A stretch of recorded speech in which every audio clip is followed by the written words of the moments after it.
The Clone Wars were not fought only by soldiers. While Jedi and Sith clashed across the galaxy, countless worlds were hiding creatures just as dangerous as any army. Massive beasts that could bring down starfighters.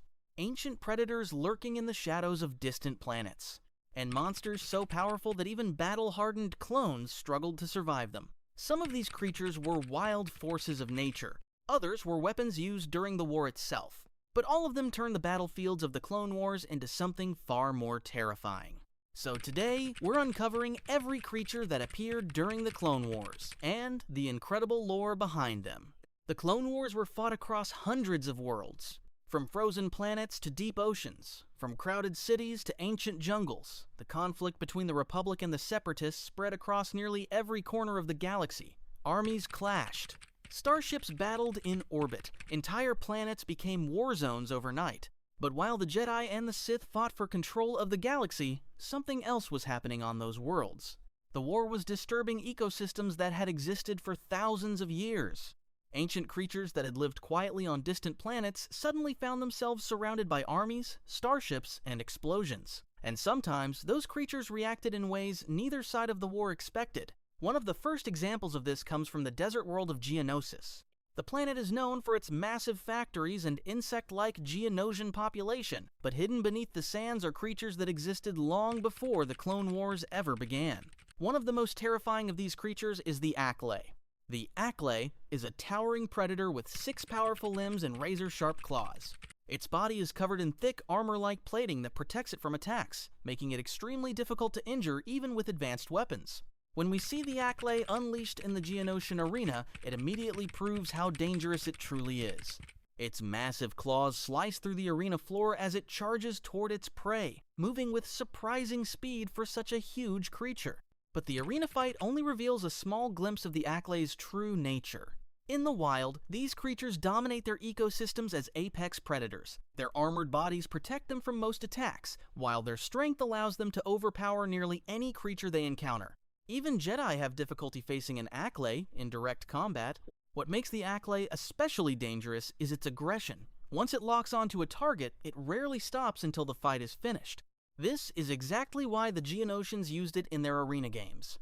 Few creatures create a more terrifying spectacle, but the Acklay was not the only monster released during that battle, because alongside it was another creature just as deadly, the Reek.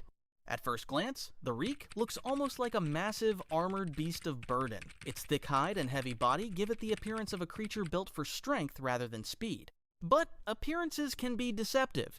The Reek is incredibly powerful and surprisingly fast for its size. Its massive horns are capable of shattering stone, while its thick armor allows it to charge directly through obstacles that would stop most animals. During the battle in the Geonosian arena, the Reek demonstrates its raw strength immediately. When it charges forward, the ground trembles beneath its weight. Its momentum alone is enough to send opponents flying. But the Reek is not purely a predator.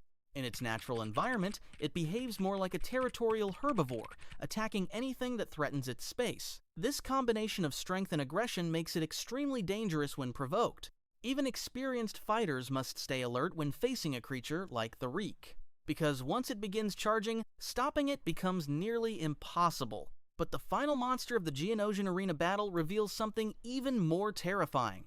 Not strength, not armor, but intelligence. This creature is known as the Nexu. The Nexu is a sleek, feline predator with 6 eyes and powerful claws.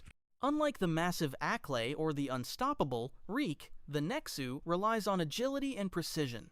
It moves quickly, leaping across the arena with incredible speed. Its multiple eyes give it exceptional depth perception, allowing it to track prey from several angles at once. This makes it extremely difficult to surprise or evade. But what truly makes the Nexu dangerous is its hunting style. It studies its prey.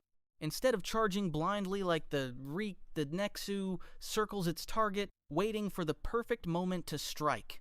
Its claws are razor sharp, capable of slicing through armor and flesh with terrifying efficiency. When the Nexu attacks, it does so with calculated precision. This combination of intelligence and speed makes it one of the most deadly creatures seen during the Clone Wars. But the arena battle on Geonosis reveals something even more important. These creatures were not soldiers. They were not part of the war. They were simply animals forced into a conflict that had nothing to do with them. And yet the chaos of the Clone Wars brought them directly into the center of the galaxy's most important battles. But the war would soon introduce even more dangerous creatures. Some living deep beneath alien oceans, others hiding inside distant jungles, and some so massive that entire armies had to change their strategy just to survive an encounter with them. Those creatures will reveal just how wild and unpredictable the Clone Wars galaxy truly was. And their stories are even more incredible. The Clone Wars did not only disturb creatures living on land, some of the most dangerous life forms in the galaxy existed far beneath the surface of distant oceans, in environments where armies and starfighters rarely ventured. One of the most mysterious worlds the Jedi encountered during the war was the ocean planet of Mon Cala. Almost the entire surface of this planet is covered in water. Beneath the waves lies a vast underwater civilization built by the Mon Calamari and the Quarren. But the cities and coral forests of Mon Cala are only one part of the planet's ecosystem. The deeper you travel into its oceans, the darker and more dangerous the environment becomes. Hidden in those depths lives a massive predator known as the Sando Aqua Monster. The Sando Aqua Monster is an enormous sea creature that moves through the ocean like a living mountain. Its massive body glides silently through the dark water, while its powerful jaws are capable of swallowing prey whole. Unlike smaller predators that rely on speed, the Sando Aqua Monster dominates its territory through sheer size and strength. Few creatures are large enough to challenge it. During the Clone Wars, this monster became a major threat when Republic forces attempted to navigate the dangerous underwater environments of Mon Cala. Submarines and underwater transports suddenly found themselves sharing the ocean with a creature that viewed them as nothing more than potential prey. The Sando Aqua Monster reminds us that the galaxy is not only dangerous on the surface. Some of its greatest predators live in places most armies can barely reach. But even the massive oceans of Mon Cala do not contain the only aquatic monsters encountered during the Clone Wars. Another dangerous creature appears during the underwater conflict surrounding the planet. This creature is known as the Karkarodon.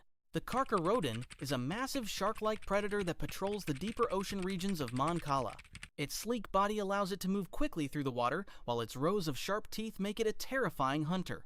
Unlike the slow-moving Sando Aqua Monster, the Karkarodon relies on speed and precision. It attacks quickly, striking from the darkness of the deep ocean before disappearing again into the shadows. For Republic soldiers navigating the underwater battlefields of Mon Cala, the presence of these predators added yet another layer of danger to an already chaotic war zone. But the Clone Wars did not only reveal creatures living in the oceans. Some of the most fascinating monsters appeared in completely different environments. One such creature lives deep within the forests of Felucia. Felucia is a strange and beautiful world filled with massive alien plants and glowing fungi. The environment looks almost peaceful from a distance, but the deeper you travel into the jungle, the more dangerous the ecosystem becomes. Hidden among the towering plants is a massive predator known as the Zillo Beast. The Zillo Beast is one of the largest creatures encountered during the Clone Wars. Its body is covered in nearly indestructible armor plating, making it extremely resistant to most weapons. In fact, the creature's natural armor is so strong that even heavy Republic artillery struggles to damage it. When the Zillo Beast awakens during the Clone Wars, its presence creates immediate panic across the battlefield. Its enormous size allows it to tower over vehicles and buildings alike. But the most frightening aspect of the Zillo Beast is not just its strength, it is its durability. Almost nothing seems capable of stopping it. Blaster fire bounces off its armored skin, heavy weapons barely slow it down, even powerful explosives struggle to penetrate its defenses. The creature moves across the battlefield like a living fortress, forcing both sides of the war to rethink their strategies. For a moment, the Clone Wars battlefield stops being a fight between armies. It becomes a fight against nature itself. The Zillo Beast represents something unique in the Star Wars galaxy, a creature so powerful that even the Republic struggles to contain it. But not every creature encountered during the Clone Wars is massive or unstoppable. Some rely on stealth and ambush rather than sheer strength. One of the most dangerous examples of this lives on the desert world of Tatooine. Hidden beneath the sands are creatures known as Anoobas. The Anooba is a fierce desert predator that resembles a powerful hunting hound. Its muscular body allows it to run quickly across the dunes, while its sharp teeth make it extremely effective at bringing down prey. Tusken Raiders often train Anoobas as hunting companions, using them to track enemies and guard their camps. But even when working alongside the Raiders, these creatures remain unpredictable. Their instincts are driven by the harsh environment of Tatooine, where survival depends on strength and speed. For travelers wandering too close to Tusken territory, encountering a pack of Anoobas can quickly become a life-threatening situation. But perhaps the most fascinating aspect of the Clone Wars creatures is what they reveal about the galaxy itself. Despite the enormous battles between the Republic and the Separatists, life across the galaxy continued to evolve. Creatures adapted to frozen worlds, deep oceans, dense jungles, and endless deserts. From the towering strength of the Acklay, to the unstoppable charge of the Reek, to the terrifying precision of the Nexu, to the massive jaws of the Sando Aqua Monster, to the armored power of the Zillo Beast. The Clone Wars showed us something important. The galaxy is not only shaped by war, it is shaped by the creatures that have survived within it for thousands of years. And while the armies of the Republic and the Separatists eventually disappeared, many of these monsters are still out there, hidden on distant planets, waiting in deep oceans, or sleeping beneath ancient forests. Because the Star Wars galaxy has always been bigger than the battles we see, and its creatures are proof of just how alive that galaxy truly is.